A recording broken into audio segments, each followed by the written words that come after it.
الله يعلم ما نشكو من الألم وما نعانيه من ضيق ومن سقم، لكن لنا فيه ظن لا يخيبنا، حاشاه أن ترجع الأيدي بلا نعم. عذرك ايه يا تارك الصلاة؟ انت ما بتصليش ليه؟ ما بتصليش ليه يا حبيب قلبي؟ شايف كل الناس اللي انا وريتها لك دول بيحافظوا على الصلاة وهم تعبانين وهم مرضى، واللي في شغله واللي مش قادر يصلي بس بيجاهد نفسه يصلي، لأن النبي صلى الله عليه وسلم قال: أول ما يحاسب عليه العبد يوم القيامة الصلاة، فإن صلحت الصلاة صلح سائر العمل، وإن فسدت الصلاة فسد سائر العمل. فما بتصليش ليه يا حبيب قلبي؟ الصلاة خفيفة، بتاخد منك ايه؟ الفرض بياخد منك ايه؟ 5 دقايق كل فرض، يعني بالكتير قوي هتاخد لك ساعة الا ربع في اليوم في ال5 صلوات.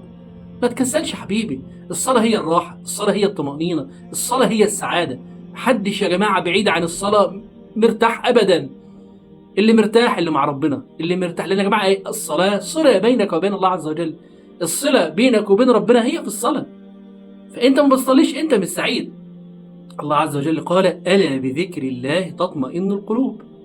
والله عز وجل قال: فمن اتبع هداي فلا يضل ولا يشقى، ومن أعرض عن ذكري فإن له معيشة ضنكا. اللي بيبعد عن ذكر ربنا وعن الصلاة وعن القرآن وعن الصيام وعن قيام الليل مخنوق متضايق زعلان مش عارف ليه، عشان انت بعيد عن ربنا يا حبيب قلبي.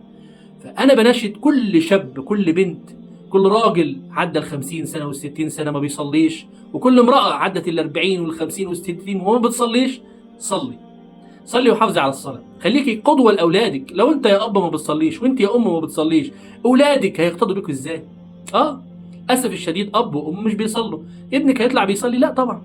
وشايف أبوه ما بيصليش، شايف أمه ما بتصليش. فحافظوا على الصلاة شباب، يا شباب المساجد خالية من الشباب. حافظوا على الصلاة يا شباب، الصلاة أهم حاجة في حياتك. حافظ على صلاتك يا حبيب قلبي، الصلاة مهمة جدا يا جماعة. حافظوا على الصلاة. الصلاة انت مش قد عقاب تارك الصلاة. الله عز وجل قال: ما سلككم في سقر؟ قالوا لم نكن من المصلين. النبي صلى الله عليه وسلم قال: بين الرجل وبين الكفر ترك الصلاة. والنبي صلى الله عليه وسلم قال: الفرق بيننا وبينهم الصلاة، فمن تركها فقد كفر. شباب والبنات ما بيصلوش دلوقتي، اي مسأل حد لا تارك للصلاة لا بيقطع في الصلاة. اما انت الفريضة الوحيدة اللي الواحد بيقول لها يعني بتحسسك ان انت مسلم، الصلاة. ما هو النبي صلى الله عليه وسلم قال: بين الرجل وبين الكفر ترك الصلاة. فكل واحد هيشوف الفيديو ده اعمل مشاركة وابعته لزميلك وخليه يصلي وخليه يحافظ على الصلاة، لان انت ممكن تموت في لحظة وهتتمنى اللي انت ربنا يعيد يخليك ترجع تاني. لكن الله عز وجل قال: حتى إذا جاء أحدهم الموت قال رب ارجعون لعلي أعمل صالحا فيما تركت.